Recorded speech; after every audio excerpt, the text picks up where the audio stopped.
Today we're going to make a pant sloper for the Ken doll. Begin by preparing a small rectangle of cotton or muslin, a little bit longer than the length of the doll's waist to his foot. My rectangle, for example, is 3 inches wide by 8.5 inches long. I now tape the prepared muslin to the doll, lining up the center line against his center front line, the horizontal line against his hip line. And I tape it to the doll both in the front as well as the back. And so with that, I'm going to take my scissors and I'm going to cut a little bit of this away so that I can play with this more, because we're going to have to join the seam together under the leg. We'll do that, and then I shall turn him around, and I should cut a groove here as well.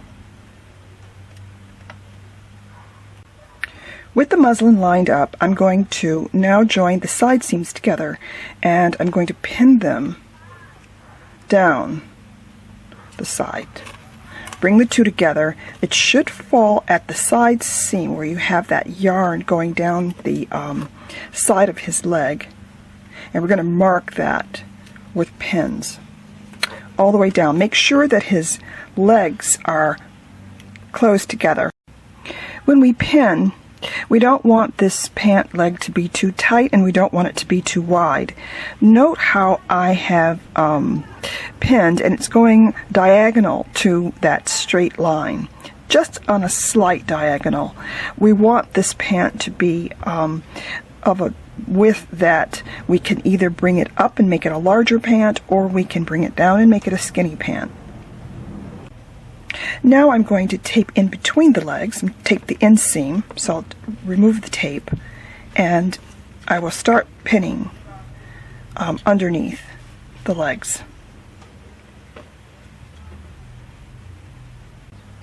I've pinned my inseam. If you have a problem between the legs, just lift up his leg and turn him to the side and pin. But leave a little bit. You don't want this to be too tight there.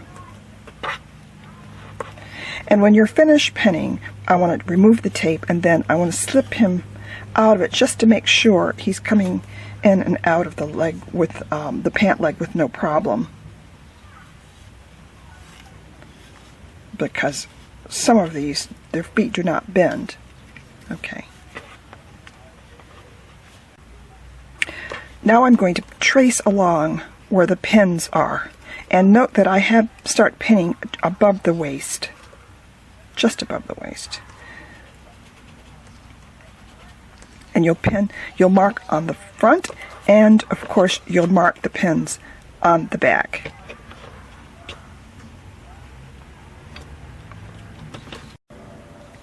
Also, we're going to mark the inseam, front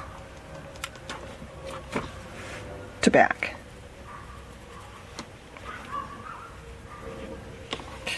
When you have finished doing that, we will also want to mark, as the body is curving from the stomach to underneath the inseam. And we want to do this in the back as well, because this is where the pants will be joined together. Remove from the doll after you've marked it, and remove the pins.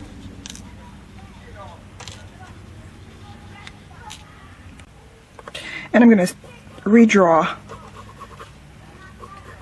those marks into a single line so I can understand this better.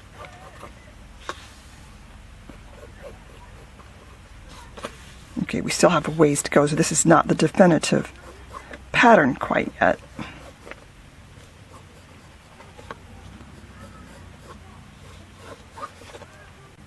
Next, I'm going to fold these. I'm going to pin them together, but I'm going to fold them over like this. I'm going to overlap the back to the front and pin in place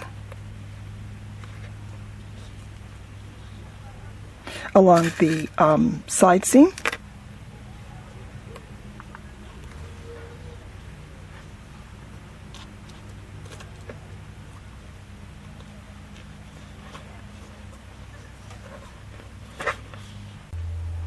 And I pin the inseam as well, all the way down. So when I'm done, I've pinned this pant leg together, and I'll slip the doll back into this. And what we're doing is we're trying this on to make sure that everything is fitting okay. I have not trimmed any of the fabric, because just in case I have to let something out. But I've got this on him. I can decide on whether or not it's fitting him the way it should, pretty much, except perhaps the waist. Check from back to front. Okay, I'm pretty satisfied with the way the pant leg is fitting. It's not too tight and it's not too wide. Sort of fits what I'm looking for. Now I can maybe clip this a little bit more away, and I'm going to adjust the fit perhaps at the waist so it fits him a little bit better at his waistline. This is the advantage of two seam pant, and that we can adjust it from front to back as opposed to the one seam pant leg that we previously did on the blog. Keep playing with the pins until the pant is perfectly fitted. And what you want to watch for is that, number one, that this side seam is straight, and at the same time the inseam is straight as well, that this is really at his mid-leg on the inside, and this is really as his mid-leg on the outside. Keep playing with it. It should not buckle here, it should not buckle there, and yet you might want to bring it in at the waist so that it's fitted nicely, so you have a nice fit when you're finished. Afterwards, I'm going to remove it from the doll. By the way, when you making your corrections, use another color of pencil, and then now we will make all the adjustments, and like this I will know that these are the new lines to take into consideration when I'm moving this from the muslin to the paper. Smooth out your lines and then transfer to graph paper. Adjust the length of the seams so that both sides of the pants from front to back are equal, and that the inseams are equal as well. Note the difference between the seams. Lengthen a little bit the shorter side, shorten the longer side so that the two will match. Now finish your pattern and add your seam allowance. Now that you have your basic slopers for Ken, come visit us for more ideas at fashiondollstylist.blogspot.com.